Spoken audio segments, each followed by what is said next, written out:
Welcome once again to Robin Hood versus Hollywood, where we compare five relatively modern films with each other and to the original 15th century ballads that established the Robin Hood legend.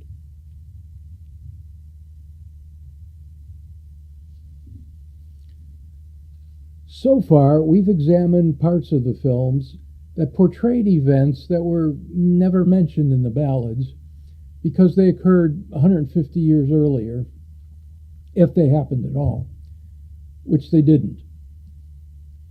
And we've taken closer looks at some of the main secondary characters in the stories who, although they did exist in the ballads, were often different characters.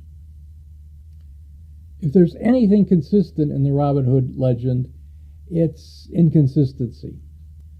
Today we will have a look at the main characters: Robin himself, Little John, Will Scarlet, and even Marian.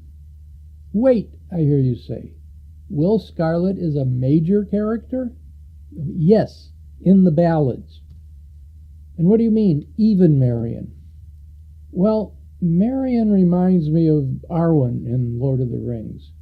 Important in the movies, but barely mentioned, or in this case, not mentioned at all, in the source material. Marian did not exist until the 16th century editions. Well, this time I don't have to worry about where to start. We start at the beginning. Well, the beginning of the printed texts. Now, without a time machine,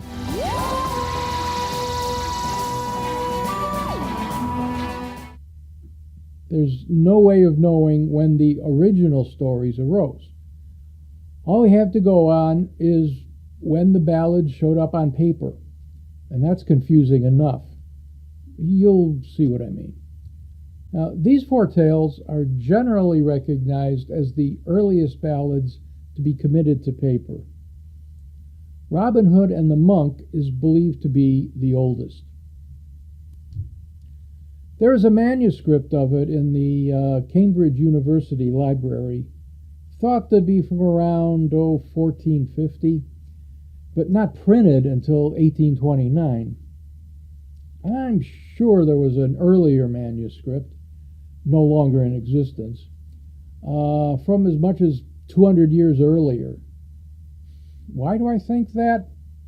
Well, the English language underwent a sea change, the evolution of Old English into Middle English around this time.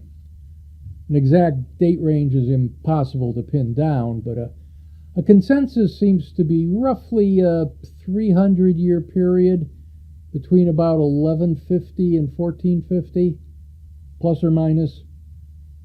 The language of the Monk is much closer to earlier in that period than later. Just try to read this. It's enough to drive you to drink.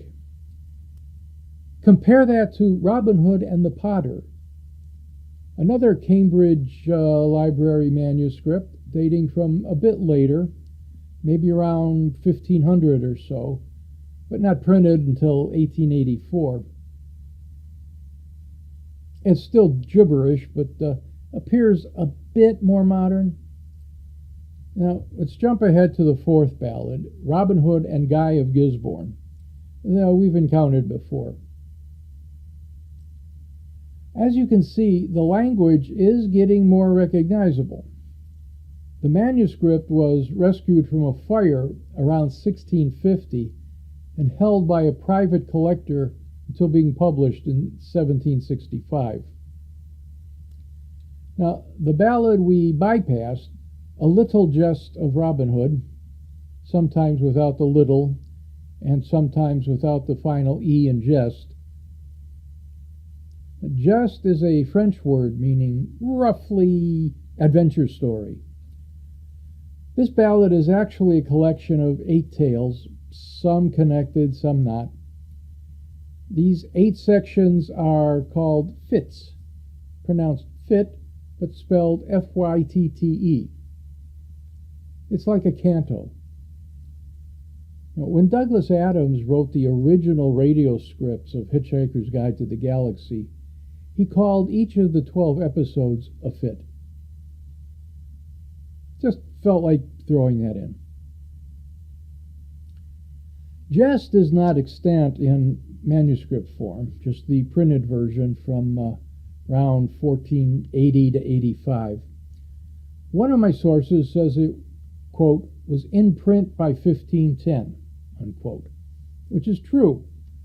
But it was printed by Wynkyn de Worde, William Caxton's apprentice and then successor, who died in 1491. So, yeah, like I said, consistent inconsistency.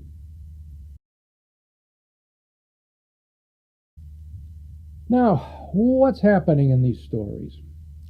Well, nothing you've ever heard of elsewhere, except for Guy, who I told you about earlier. And that's the point.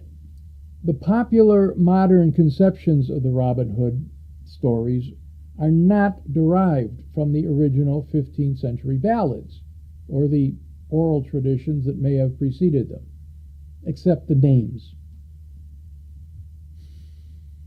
Now, regardless of location, it seems like it was always summer.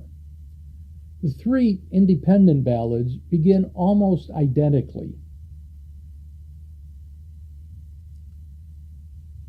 In each of these ballads, Robin and John, and maybe Will or Much, are just chilling in the forest.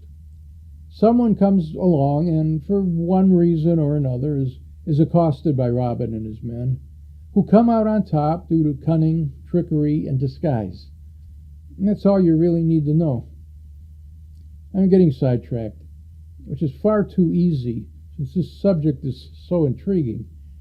This is supposed to be about the characters, not the stories. What? Wait. What? Oh, excuse me a minute. Hey, I'm busy here. Oh, all right. Come on in. Sorry about that. So, just who is this Robin Hood person anyway? First of all, you must remember he never actually existed. But sometimes it's easier to talk about him if you pretend he did. There's been a lot of research and a lot of curious data has been uncovered.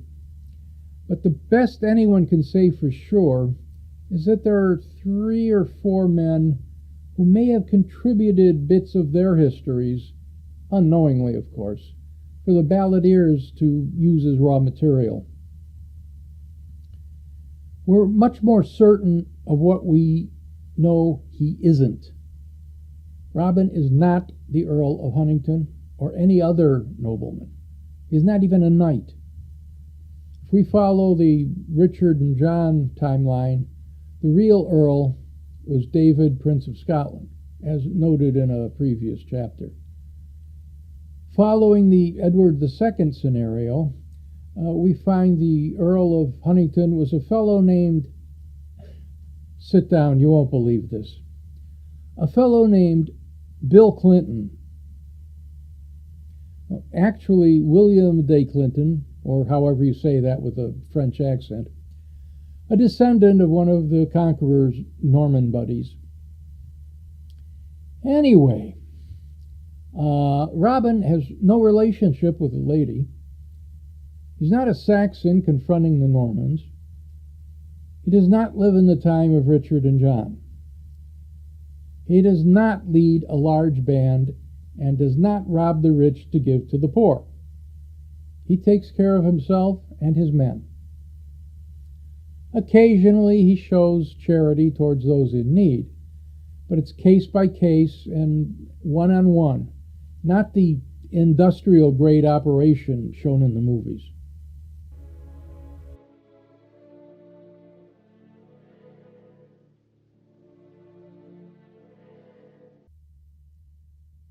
The Jest of Robin Hood is a long story, or rather group of stories.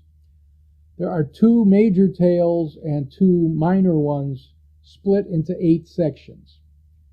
None of the events appear in any of the films, per se, there are some plot elements that have made the voyage. But again, that's stories, not characters. These ballads just set the background. Later tales elaborate on some of the ideas and start sounding a little more like what we're used to. Now, Will Scarlet. Will Scarlet. Well, let's get the movies out of the way first. In Fairbanks, he was one of Robin's band. Apparently an important one since he got an introductory title card. In Flynn, he appears to be Robin's best friend before Little John shows up.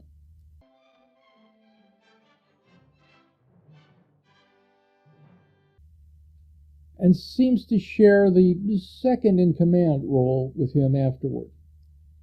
Dresses rather garishly because of a misunderstanding about his name. The evolution of Old English into Middle English into early modern English changed his original name of Scathlock to Scadlock to Scarlock to Scarlet. Nothing to do with bright red. It doesn't make any sense anyway, as the British learned in the American Revolution and the French learned in World War I. If you dress in bright colors, you get shot at. In Disney, he, again, was just a member of the band. Only this time he dressed in a dull red, which was probably easier to camouflage. And there is a totally different character called Scathlock. What are you called? Scathlock's my name. Thieves portrays him as a teenage punk. You are nothing like us. Oh, that there's Will Scarlet. Don't take no notice of him. He's full of piss and wind. At least until he reveals himself as Robin's half-brother. I will make my stand with you, side by side, to the end. Right. And I'm the Queen of Romania. Where do they get these ideas? You know, the screenwriters here had very weak resumes going into this, and probably only got the jobs because they were also the producers.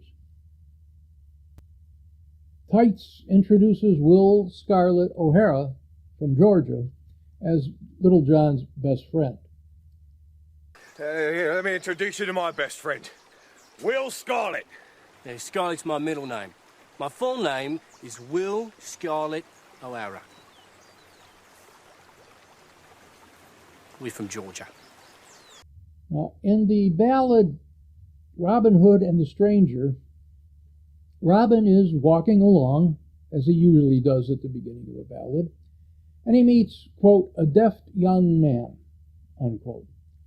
Robin is about to shoot a deer for his dinner, but the stranger shoots first, killing the beast. Robin compliments the young man on his shot, but somehow the discussion degenerates, and they take to hacking at each other with swords. Robin gets whacked in the head and cries mercy. He asks who this guy is and where he's from. The stranger then answered bold Robin Hood, I'll tell thee where I do dwell. In Maxwell town I was bred and born. My name is young Gamwell. For killing of my own father's steward, I am forced to this English wood, and for to seek an uncle of mine. Some call him Robin Hood. Say what? Will is Robin's nephew? Yep. Sorry, Kevin. Robin gives him the name Scadlock and proclaims to Little John, he shall be, quote, my chief man next to thee, unquote. But that's not all. In the cumbersomely titled Robin Hood's Birth, Breeding, Valor, and Marriage, we find an account of a visit of Robin and his mother to her father, George Gamwell. Had a big party, and a good time was had by all. Squire Gamwell then said, "And now call ye Little John hither to me, for Little John is a fine lad, at gambles and juggling and 20 such tricks, as shall make you both merry and glad." Sounds like a jester. And Grandpa George is so impressed with Robin that George, tells Robin Robin, should move to George's household and become George's heir. Neat stuff. Now Robin, does, under the condition that Little John be Robin's page. I'm not going to even mention the other sections of this ballad. The whole thing is quite obviously written at a much later date by someone trying to cash in on Robin's popularity. Outside of the names Robin Hood and Little John, it contains nothing with any connection to anything else in the legend, except the name Gamwell, which the stranger, Will Scarlet, uses.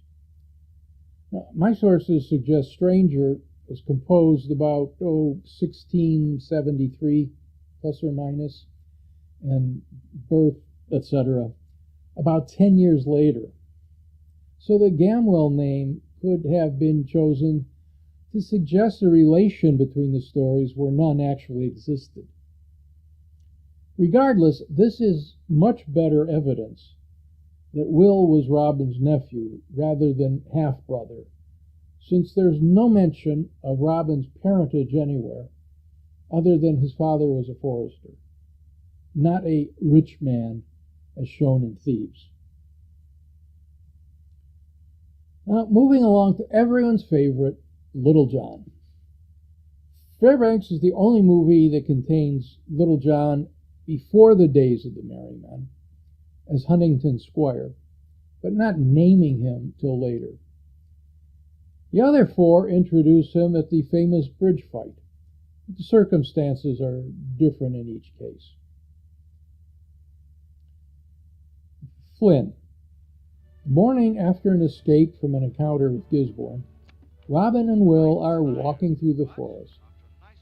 Will is complaining about being tired, how uncomfortable it is sleeping in the woods, etc., etc. Robin countering with how nice the fresh air is, and things like that. They start to cross a bridge over the stream, and lo and behold, someone on the other side has the same idea. There's a lusty infant. He'd be a good one to reason into joining us. By the look of him, his quarterstaff does his reasoning for it. See what he's made of. It's your skull, not mine.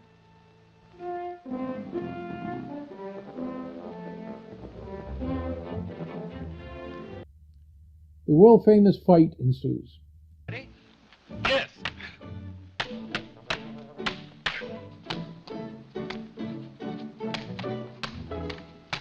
John draws first blood, or water, as he knocks Robin off the bridge.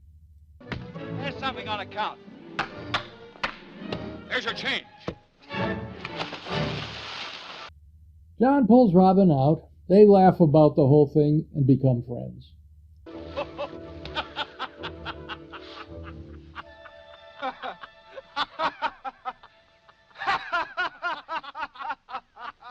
John joins the group, introducing himself as John Little. What's your name, friend? John Little. Robin introduces Will as Will of Gamwell. This is Will of Gamwell. Now, wait a minute. You mean one of them there screenwriter fellas actually read some of the ballads? And Disney. Interesting sidelight. Screenwriter Lawrence Edward Watkin had been a professor of English literature at Washington and Lee University in Virginia, and was well versed in the Robin Hood myths.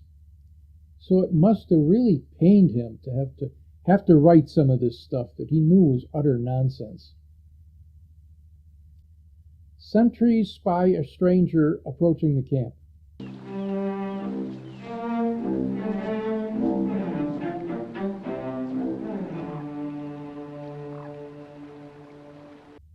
Robin runs to challenge him.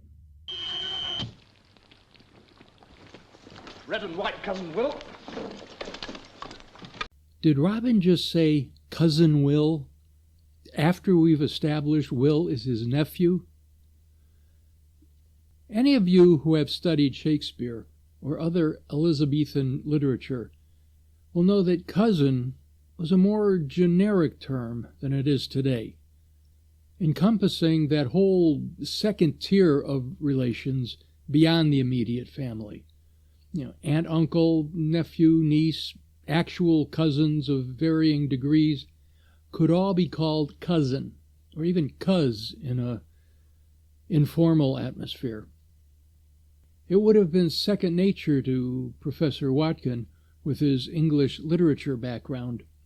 What's the meaning? Maybe a friend, maybe a foe. We'll go with you, Robin. Nay, if I need your help, I'll call.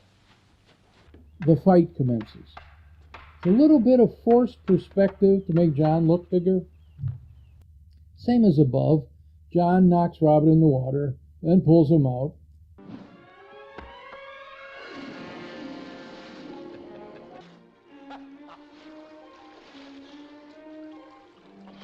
And John, again as John Little, says he's looking for Robin Hood to join his band. How are you known? I'm called John Little, and I seek a proscribed and banished man named Robin Hood.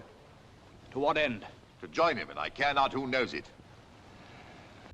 Well, the band accepts him and throws him in the river to baptize him. What say you, lads? Shall we christen our infant? Aye! Fetch me a hatful of water. Nay. Nay, if you'll not have us bring water to him, we'll bring him to water.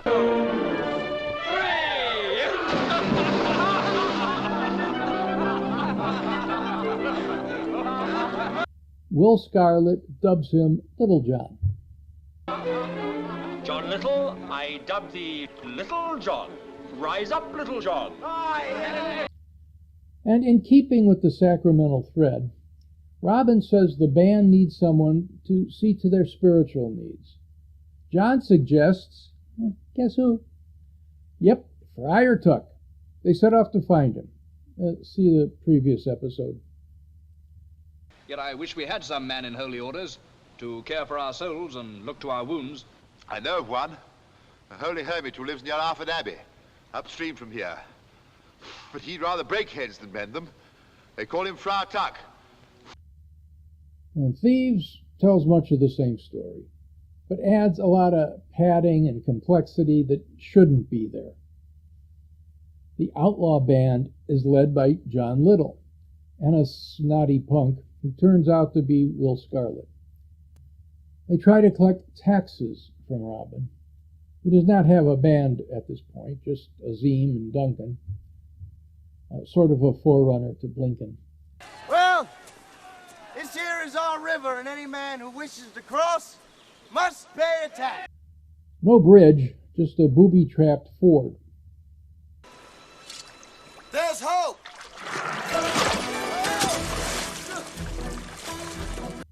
The nascent merry men surround the trio, and the fight starts.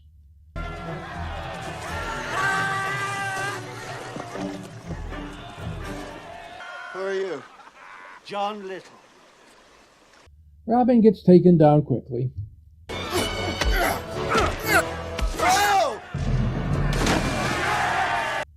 He gets up with Azim's encouragement. Any great ideas? Get up! Move faster! Move fast. Great idea. And runs John down. Round 2 begins. You want another good walloping? You should have one. Robin gets beat again and falls over a small waterfall, totally disappearing from sight. Swimming time again, old chum.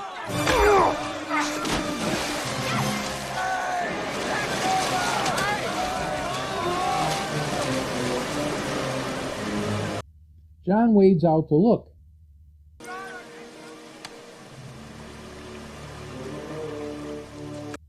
Robin surfaces and torpedoes John in the most inconvenient place.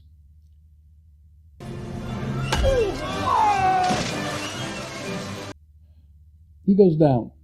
But John can't swim. Help! Do you yield? Or go bloody swim! You yield? Yes! He yields. Robin and John help each other up. Good. Now put your feet down.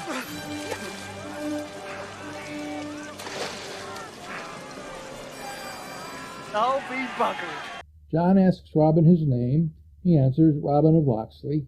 The look on Will's face tells you something is up. Medallion. Give me your name first. Robin of Locksley. Well, Robin of Locksley, you got balls of solid rock. Come on. Sometime during the fight, Robin taunts John, saying instead of John Little, he should be called Little John. Seems I made it past the gate, John Little. Or should I call you Little John? And John has a family. Hey! That's your father? Where, oh where, do these stupid ideas come from? Robin, Achu, and Blinken are riding along, all on one horse. They come to a small footbridge over a ditch. Robin is stopped by a large individual who is already called Little John. He demands a toll. Do you mind, awfully getting out of the way? I say, not until you pay the toll. Toll? What toll? Achu gives them a geography lesson. Hey, Robin. Excuse me. Oh, excuse me. Hey, look, man, you don't have to do this. Look, this ain't exactly the Mississippi.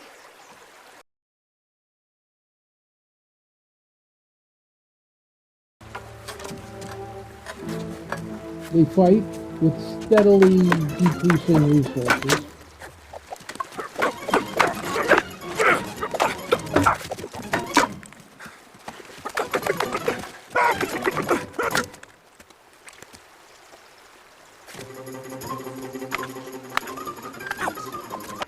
Robin taunts John, who falls into the puddle, screaming that he can't swim. Robin pulls John out, and John expresses his death. I'm drowning! I'm drowning! Help me! Help me! Help me! I'm drowning!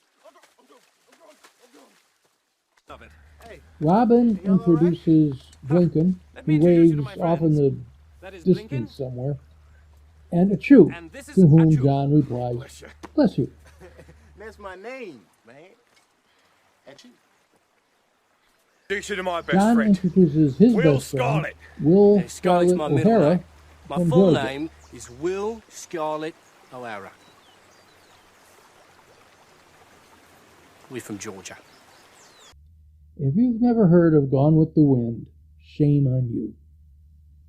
Well, that should do. The ballad. Robin Hood and Little John is one of the prequel ballads that told how the gang got together. This one is from well into the 17th century, no later than 1689, and possibly as early as 1594, or even before. As is common in these late stories, Robin already had an unreasonably large organization. The reality is that a 15th century outlaw band simply couldn't have been more than 4 or 5 men. We have Little John mentioned with Robin from the very beginning, and then a few others, Much, Will Scarlet, Friar Tuck comes in later. And so in a lot of the early ballads you have Robin and a very small group, which is very credible for outlaws. Real outlaws, it was usually the leader, his younger brother, a cousin, and someone from the same village who'd also got into trouble. That's realistic. And I think it is perfectly possible that there may have been, folk from Nottingham, Yorkshire, wherever else, who had those names who were outlaws. Professor Knight's book, Robin Hood, A Mythic Biography, is my main source for information about the ballads. Robin goes for a walk. He wants to cross a bridge, but a stranger blocks his way. They trade words, and Robin knocks an arrow. The stranger calls him a coward for wanting to shoot from a distance rather than engage in hand-to-hand combat. This ticks Robin off, obviously. No one calls me a coward. He goes in the wood and carves himself a sturdy staff. They start bashing each other. The stranger knocks Robin into the water. He drags himself out and blows on his horn. The merry men quickly gather and start to seize the stranger, with the aim of throwing him into the water as well. Robin stops them, saying, "This is a worthy man, fit to join our band," or Middle English words to that effect. Now, I'm getting tired of calling him the stranger, and at last he says his name is John Little.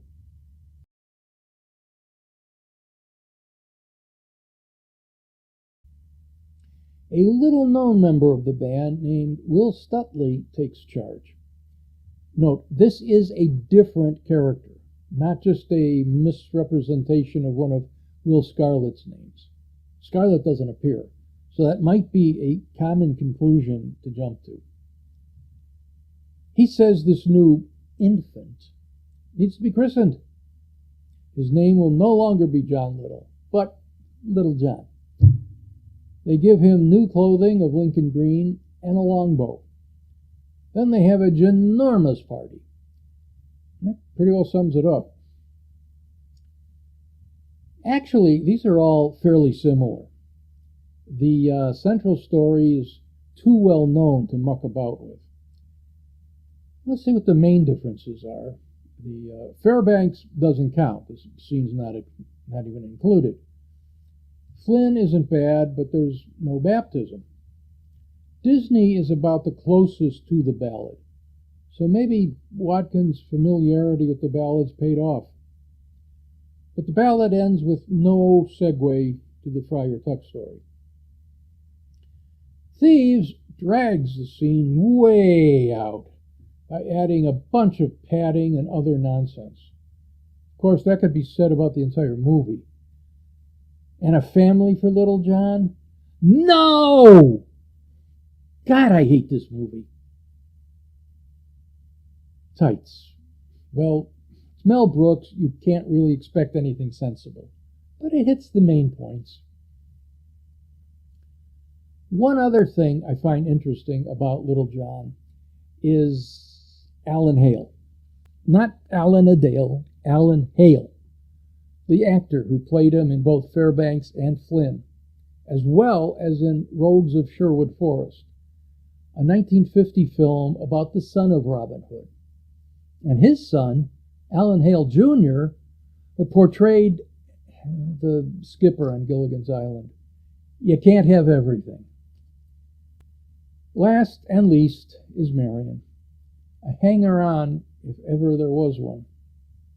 Maid Marian is never mentioned in any of the early ballads of Robin Hood.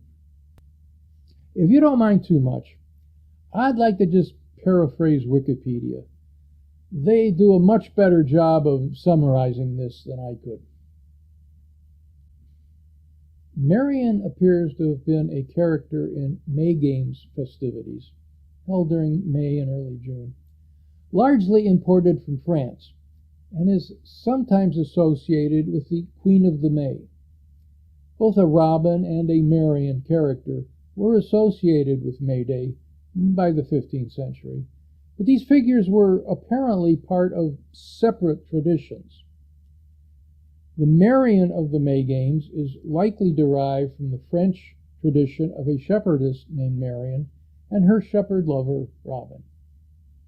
It isn't clear if there was an association of the early outlaw character of Robin and the early May Day character Robin, but they did become identified, and associated with the Marian character by the 16th century. Marian remained associated with Mayday even after the association of Robin Hood with Mayday had faded. Now, the early Robin is also given a shepherdess love interest in Robin Hood's birth, breeding, blah, blah, blah, which actually isn't all that early and possibly not even really about Robin Hood. His sweetheart is Clorinda, the Queen of the Shepherdesses. In an Elizabethan play, Maid Marian was identified with the historical Matilda, daughter of Robert Fitzwalter, who had to flee England because of an attempt to assassinate King John. In later versions of Robin Hood, Maid Marian is commonly named as Marian Fitzwalter, the only child of the Earl of Huntingdon. See Part 1. Too bad Robert Fitzwalter never had anything to do with Huntingdon.